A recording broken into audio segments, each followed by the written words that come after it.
All right, boys. So today we're going to be ranking every catcher for the MLB 2025 season. But that's just going to be the primary catchers for every team. So we're not going to rank like Victor Cantini or Travis d'Arnaud. We're just going to be ranking the main catchers for every team. But anyway, we're just going to get started straight off with Gabriel Moreno. And I'm going to put him in the all-star tier. He's very good defensively. His bat's also pretty solid. So I think Gabriel Moreno being in that tier is very fitting for him. Just a very, very solid catcher all around. Next up, we got Sean Murphy. Sean Murphy, I'm going to put in the good tier. Now, he's been an all-star before caliber catcher, but he's just not been as good as he normally is. I mean, he's still very good, but I feel like a good tier is solid for him, but he could definitely make it back up to the all-star tier easily. It's not really that hard for him to do that. Next, we got Adley Rutschman, and I mean, I put him in the good tier just because of his track record.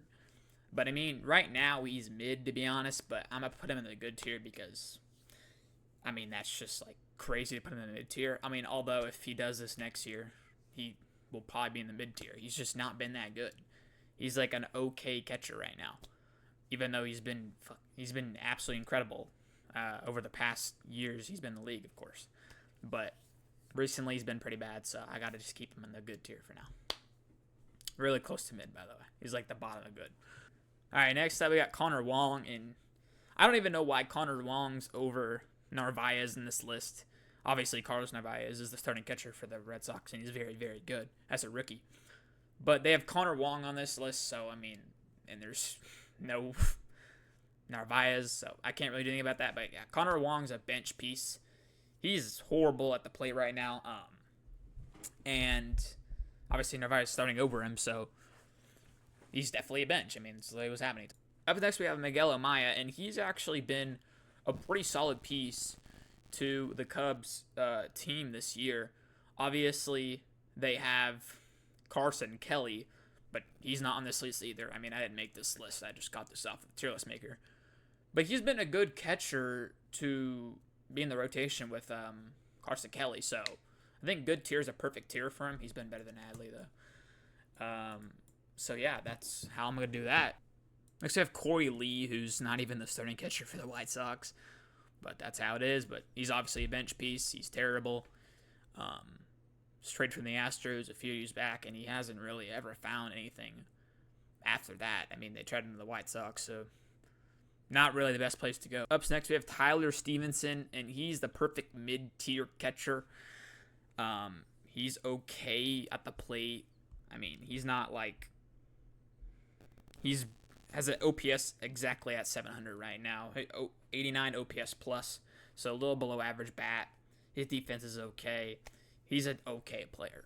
And Bo Naylor, I got to go bench tier, unfortunately. He has just been horrible at the plate. A 177 batting average so far this season. He has just been nothing really of value to the team. His defense is solid, but after that, I mean, there's not much pluses for Bo Naylor, so, I mean, I just have to give him the bench. He could definitely, I mean, maybe you can give him the mid-tier, I don't know, but for right now, I'm going to just keep him in the bench tier. And next, we have Jacob Stallings, and Jacob Stallings, it's another bench tier. I mean, he's in Colorado, and so far with 100 ABs, he doesn't even have a home run yet, and is only hitting 152. And you're in Colorado, that's like the best place to hit. His defense, I guess, is still decent. I mean, I don't even know if it's decent. He has a -1 WAR halfway through the season. I mean, he has just been awful at the plate. Up next, we have not Dylan Dingler. This is Jake Rogers, but should be Dylan Dingler. Unfortunately, this is probably the worst ranked tier list I've ever had to go off of. Obviously, I'm going to go bench tier for Jake Rogers. He's not good at all. But next up, we have Yainer Diaz. Yainer Diaz, I'll go good tier. His track record, last 2 seasons, I mean, his rookie year and his second year were pretty good. He had a very good bat.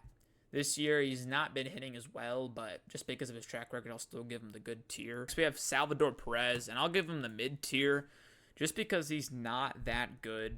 I mean, he's still decent with the bat. Like, he's still hitting pretty solidly.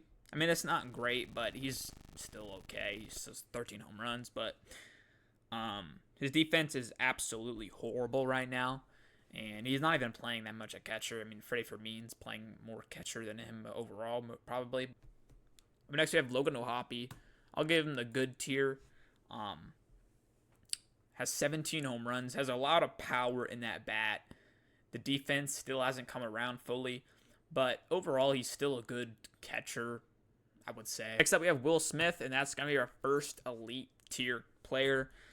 I mean, Will Smith is absolutely mashing at the plate. Has a 326 batting average, and a 970 OPS. That's a 430 on base, 12 homers. I mean, absolutely mashes. Gets on base at a ridiculous rate. 4 WAR so far this season. It's probably the highest WAR of any catcher. Actually, we'll get to the next who has the higher WAR, but I mean, Nick Fortes. I'm gonna give him the mid tier. He's okay, but nothing special. He's probably the top of mid, realistically. His bat's decent, a 252 batting average, only 2 homers, but he only has 100 ABs. He's all right. He's not bad. Like, you wouldn't be that mad as him as a catcher of your team, but he's more of a platoon role. Anyway, next up we have William Contreras, and I'll give him the all-star tier. He's not been playing like that much of an all-star realistically, but I'm still giving him the tier just because the years before this he's been so damn good that I feel like I just have to still give him the all-star tier. Next we have Ryan Jeffers, and I'm going to put him right in the good tier. He's a good catcher as well.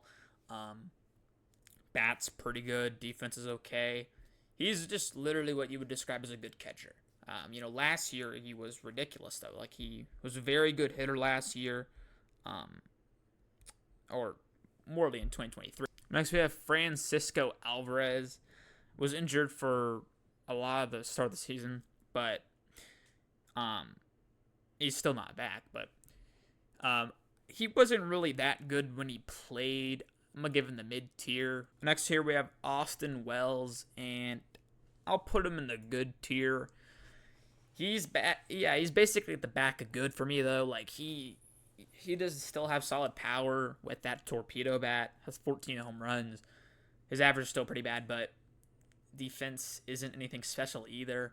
He's just an okay catcher. Next is JT Realmuto, and he's definitely in the good tier. He's been a very solid catcher for his entire career. Obviously used to be an all-star. Not an all-star caliber catcher anymore, but he is still very good. I actually move him up a little bit. He is definitely in the good tier for sure. Just been very solid his entire career. Joey Bart up next, and he's going straight to bench tier. Just doesn't have much value, like, really anywhere. His bat's not that good. His defense is not that good. Just not very valuable, and is definitely a bench piece in my opinion. For the Padres, neither of these guys are even the starting catcher or even played really any games. So I'm just going to put him in the bench tier for Luis Campusano. Their actual starting catcher is Luis Diaz, and honestly, he'd be in the bench tier too. So not much of a difference there for me. Next, we have Patrick Bailey, and he's a mid-catcher for me. His defense obviously is very good, but his bat is just awful. Okay, man. I mean, his bat is just terrible. And that is what, unfortunately, will just keep him in the mid-tier until he becomes at least a decent hitter. You don't even need to be decent. You just need to be, like, a little below average. Up next, we have Kyle O'Reilly, and obviously he's going to go straight in the league tier. Best catcher in the league right now. Already has 36 home runs before the All-Star break. And there's still a few games. He's just absolutely crushing the ball. And his defense isn't actually as good as it was last year, but doesn't really need to be with how much he's mashing. He is just absolutely crushing the ball. But next, we have Ivan Herrera, and he's been a very good catcher this year. I'm honestly going to put him an all-star. He's been very, very good as of late. I mean, he's injured right now, but he has been very good replacing Willson Contreras as a catcher. Has been phenomenal. hitting 320 with 8 home runs and 150 ABs. It's just been very, very good, and I'm excited to see what else he can do. Since Danny Jansen's the actual catcher of the Rays, and he's not even on here, we're just kind of like this Danny Jansen because Danny Jansen's been pretty good. We'll put him in the good tier. Act like this Danny Jansen, by the way. Danny Jansen over the last year has been pretty solid at the plate.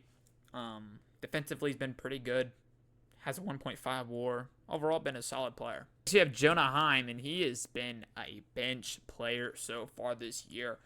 Has been horrible at the plate this year. 223 batting average, 8 home runs, and 251 ABs. Good for 0.1 WAR. I mean, just doesn't really provide any value to the Texans-Rangers offense, which is obviously already pretty bad. The Rangers offense has been one of the worst in the league this year, as their pitching is like the best, but their offense is terrible, so that's why they're actually not that good. But anyway, moving past that, next up we have Alejandro Kirk. And now Alejandro Kirk has been very, very good this year. I'm going to go in the all-star tier, right next to Moreno, hitting 300 on the season, 7 home runs, with very solid defense, one of the best defensive catchers in the league, maybe the best, right besides Moreno. I mean, they're very good defensively. Lastly, we have Kyber Ruiz, and we're just going to stick him right in the mid-tier, exactly where he belongs. He's been okay this season. Not very good either, though. Just the definition of mid. Anyways, that's kind of going to round up the list here. What'd you think of the list? Unfortunately, there's like some mess ups in this list, so what I mean is like the players that are actually on the team isn't even here. And that's just because this list is ass. I mean, I didn't think it was going to be this bad when I first recorded this, but that's how it is. Let me know what you think in the comments. Anyways, I'll see you guys.